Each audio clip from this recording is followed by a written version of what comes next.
તો વિશ્વમાં ઈંધણના સંકટ વચ્ચે હવે પેટ્રોલ ડીઝલના ભાવમાં વધારો થયો છે। પેટ્રોલ ડીઝલના ભાવમાં 3 રૂપિયાનો વધારો ઝીકાયો છે।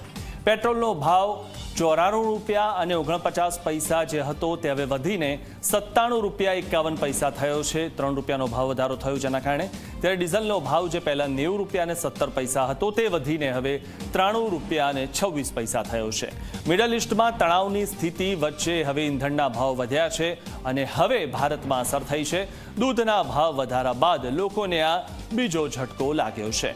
તો સતત એક પર એક ઝટકા લાગી રહ્યા છે અને સૌથી મહત્વની વાત એ છે કે પહેલા દૂધના ભાવ વધ્યા અને હવે પેટ્રોલ ડીઝલના ભાવ પણ વધ્યા છે।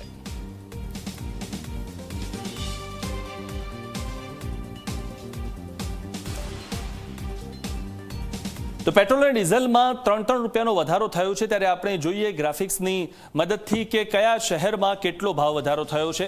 અમદાવાદમાં પહેલા ભાવ હતો 49 રૂપિયા અને 94 રૂપિયા 49 પૈસા જે હવે 97 રૂપિયા 51 પૈસા થયો છે। સુરતમાં 94 રૂપિયા 51 પૈસા હતો જે હવે 97 રૂપિયા 50 પૈસા થયો છે।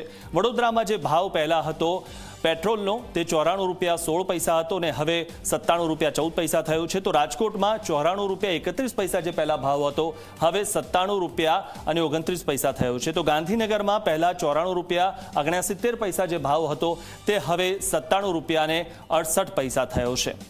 અને હવે વાત કરીએ કે ડીઝલમાં કેટલો વધારો થયો છે તેમાં પણ 3 રૂપિયા વધ્યા છે। ત્યારે અમદાવાદમાં પહેલા ડીઝલનો ભાવ 90 રૂપિયા અને 17 પૈસા હતો હવે 93 રૂપિયા 26 પૈસા થયો છે। સુરતમાં 90 રૂપિયા 20 પૈસા હતો તે હવે 93 રૂપિયા અને 29 પૈસા થયો છે। તો વડોદરામાં 89 રૂપિયા 82 પૈસા જે ડીઝલનો પહેલા ભાવ હતો હવે 92 રૂપિયા 91 પૈસા થયો છે। અને રાજકોટમાં જે પહેલા ભાવ ડીઝલનો 89.99 હતો ત્યારે હવે 93 રૂપિયા અને 7 પૈસા થયો છે। તો ગાંધીનગરમાં જે પહેલા ડીઝલનો ભાવ 90 રૂપિયા અને 36 પૈસા હતો તે હવે 93 રૂપિયા અને 45 પૈસા થયો છે। ત્યારે પેટ્રોલ અને ડીઝલમાં 3 રૂપિયાનો વધારો થયો છે। અને હવે વાત કરીએ દિલ્હી, મુંબઈ, કોલકાતા અને ચેન્નાઈની। તો દિલ્હીમાં જે પહેલા પેટ્રોલનો ભાવ 97 હતો અને ડીઝલનો ભાવ 90 રૂપિયા 67 પૈસા ત્યારે મહત્વની વાત એ છે કે જે ભાવ વધારા બાદ હવે આ જે નવો ભાવ છે તે લાગુ પડ્યો છે। જે રીતે આપણે અમદાવાદ, વડોદરા, સુરતની વાત કરી તે રીતે હવે આપણે દિલ્હી, મુંબઈ, કોલકાતા અને ચેન્નાઈની વાત કરી રહ્યા છીએ। આ જે છે તે ભાવ વધારા બાદનો આંકડો સામે આવ્યો છે। ત્યારે દિલ્હીમાં હવે પેટ્રોલ 97 રૂપિયા અને 77 પૈસાએ મળશે જ્યારે ડીઝલ 90 રૂપિયા 67 પૈસાએ મળશે। તો મુંબઈમાં 106 રૂપિયા 68 પૈસાએ મળશે પેટ્રોલ અને ડીઝલ જે છે તે 93 રૂપિયા 14 પૈસાએ મળશે। કોલકાતામાં હવે જે નવો ભાવ પેટ્રોલનો છે તે 106 રૂપિયા 68 પૈસા છે જ્યારે ડીઝલ 95 રૂપિયા અને 13 પૈસાએ પહોંચી ગયું છે। તો ચેન્નઈમાં પેટ્રોલનો ભાવ હવે થયો છે 103 રૂપિયા 67 પૈસા અને ડીઝલનો ભાવ થયો છે 95 રૂપિયા અને 25 પૈસા।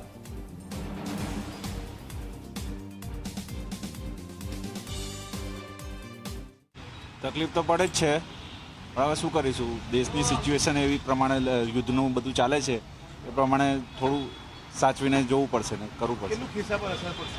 ખિસ્સા પર તો અસર પડવાની જ છે પણ હવે કરવું શું પડે, નોકરી તો કરવી પડશે એટલે જવું તો પડશે જ। હવે એકદમ જ ઝટકો લાગ્યો છે યાર કે એકદમ ભાવ આટલો બધો વધી ગયો તો એટલે ભરાવા માટે આવવું પડ્યું। પછી આ રીતે ભાવ વધ્યા કરશે તો પછી એવી વિકલ્પમાં જવું પડશે અમારે। કેટલી અસર થશે આ ભાવ વધશે? ભલે 3 રૂપિયા વધતા હોય પણ તમે ડેલી અથવા તો 2 દિવસમાં પેટ્રોલ પુરાવો તો તમારું બજેટ કેટલું વધી જાય મહિનાનું? ખાસું બધું વધી જાય છે યાર અને હવે ઓફિસવાળાને તો વધારે વધી જશે। આજે ધક્કાધુક્કીમાં પેટ્રોલ બહુ હોય થાય છે અમારે। બજેટ તો હલી જશે પણ હવે ચલાવવું પડશે ધીરે ધીરે સામાન્ય રીતે। ઓછો વપરાશ તો પબ્લિક પર આધાર છે કે કેવી રીતે ચલવે, બરાબર? એ તો હવે આપણે કહી શકીએ ના। बजट में तो काफ़ी फ़र्क आएगा ही, काफ़ी बढ़ेगा, लोगों का काफ़ी मतलब प्रॉब्लम्स आने वाले हैं आगे। बट जो सिचुएशन बाहर चल रही है उसके अकॉर्डिंग ऐसा सब तो होने ही वाला है। मतलब एक्सपेक्टेड था कहीं ना कहीं कि ऐसा सब हो सकता। વડોદરા સહિત સમગ્ર દેશમાં આજથી પેટ્રોલ ડીઝલના ભાવમાં વધારો થયો છે ત્યારે લોકોના ખિસ્સા ખાલી થશે ત્યારે અમે વડોદરાના અલકાપુરી વિસ્તારમાં આવેલા ભારત પેટ્રોલિયમ પંપ પર પહોંચ્યા છે કે જ્યાં આપ જોઈ શકો છો કે લોકો સવારમાં પેટ્રોલ અને ડીઝલ પુરવા માટે આવી રહ્યા છે। અહીંયા જે નવો ભાવ છે પેટ્રોલનો તે 97.14 રૂપિયા દેખાઈ રહ્યો છે અને તેવી રીતના સ્પીડ પેટ્રોલનો ભાવ આજે 106.70 રૂપિયા થયો છે અને ડીઝલનો ભાવ વધીને ₹92.91 થયો છે. ગઈકાલ સુધી પેટ્રોલનો ભાવ ₹94.16 હતો, ડીઝલ ₹89.82 જે રૂપિયા હતો અને સ્પીડ પેટ્રોલ ₹103.19 હતું.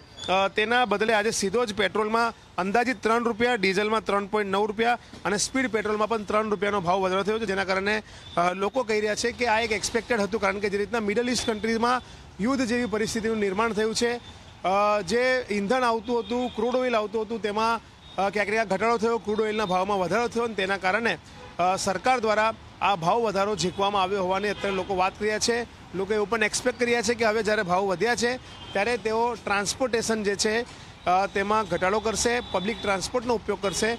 સાથે સાથે એવી પણ વાત કરી રહ્યા છે કે મોંઘવારી વધશે, કારણ કે જે રીતના ઈંધણના ભાવ વધ્યા છે તેના કારણે ટ્રાન્સપોર્ટેશનની કોસ્ટ વધશે અને જે રોજબરોજની ચીજ જરૂરિયાતની વસ્તુઓ છે તેના ભાવમાં પણ વધારો થશે તેવું લોકો અનુમાન લગાવી રહ્યા છે.